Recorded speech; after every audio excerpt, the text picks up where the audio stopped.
नमस्कार. मी वास्तुतज्ञ ज्योतिर्विद आनंद पिंपळकर. एक मजेशीर प्रश्न असा आहे की घरामध्ये 20 वर्ष परागंदा झालेली व्यक्ती होती आणि तो मृत झालाय अशा प्रकारची बातमी आल्यामुळं त्याची सर्व श्राद्ध कर्म वगैरे केली, सगळं केलं आणि नंतर आता तो नेमका जिवंत परत आलाय, तर अशा वेळेस काय करायचं? अशा वेळेस अर्थातच घाबरून जायचं काही कारण नाही. अशा व्यक्तीला व्यवस्थित स्नानादी कर्म करावीत, म्हणजे ब्राह्मण बोलून त्याला दुधाने आणि पंचामृताने स्नान घालून त्याचं शुद्धीकरण करावं.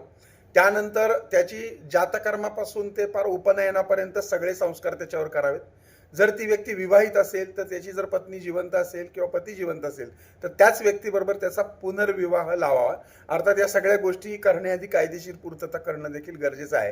त्यामुळे अशा व्यक्ती जिवंत असताना जर श्राद्ध कर्म जरी केली असली तरी त्याचा दोष त्या व्यक्तीला लागत नाही, कारण श्राद्धाची देवता आर्यमा असते आणि तिला या गोष्टी माहिती असतात.